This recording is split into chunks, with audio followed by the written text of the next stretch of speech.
Hi everyone, my name is Owe Benga, and you guys already know me. Okay, now so a lot of my people have been sending messages to me concerning the chart analysis that I did the last time, and some people still seem surprised that Bitcoin is falling. If you watched the video that I sent the last time, you would notice when I was teaching you guys about the Elliott wave movement, I talked about uh, the current wave, and I talked about a correction, a longer correction. And then if you check, I predicted a particular price. I predicted from 24,000 to I think 29,000, that range. And so this fall shouldn't be surprising to you guys. You guys should be preparing for it. Now let me do a little bit of analysis on this. For example, let me try to use my Fibonacci tool. Let me see.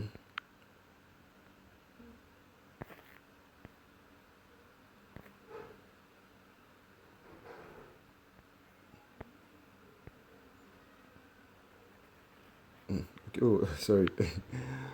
Sorry, I clicked on the wrong thing. Uh,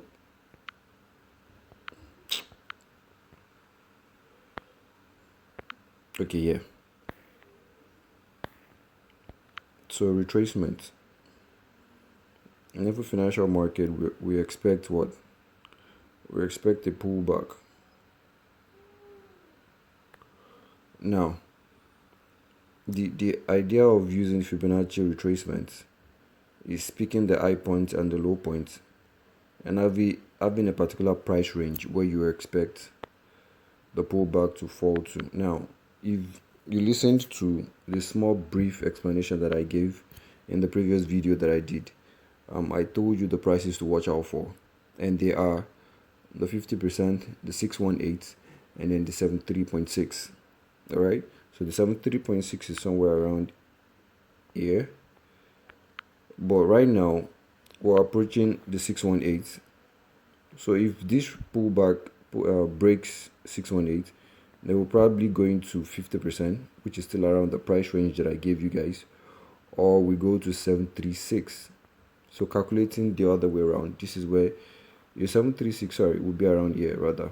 That's 17. I don't expect the pullback to be that deep. I'm expecting it to stop around between 618% to 50%, around this range. So once that happens, you guys can see I also talked about the TDI, the Traders Dynamic Index, and that's what I have down here.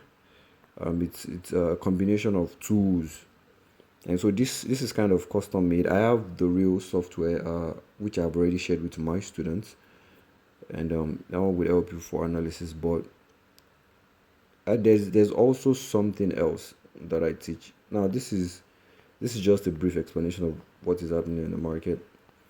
Hold on, I'm going to release a bigger class explaining Fibonacci. All right. Hold on, let me show you. So this is what we call M and W formation. For you guys that have been in my class for a bit, you would know this. I also mentioned this in my last video, and this is just a confirmation for us. Once you see the market making this type of move, we already know what to expect, and as analysts we just hold on and wait. The market would always obey the M and W formation.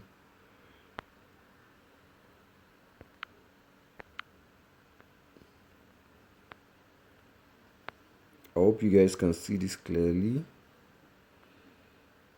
Let me make it a little thicker.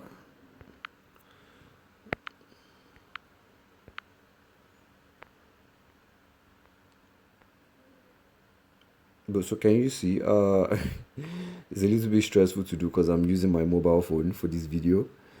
And so but you get the general idea of M's and W's. So M's is usually for a sell market, and W is usually for a buy market. And what we usually say is when you see the test of a particular price, you see a rejection, you would always see a retest of that price range When the market rejects it, you're expecting the completion of that formation. And yes, I'm going to go deeply into it in my next class, but this is just a short video. So guys, like I said again, let me replot it so you guys can see. We're expecting, or we have been anticipating. So for you guys that have been listening to me, by now you should have edged your BTC, probably converting it into USDT or selling and cash out and then wait. And so this is the price range. This is where we're expecting the Bitcoin to stop.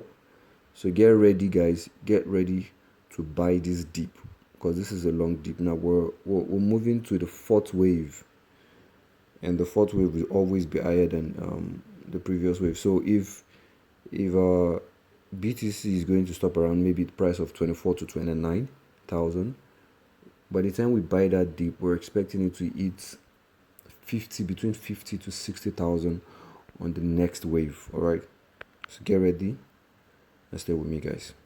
All right, bye. You wish me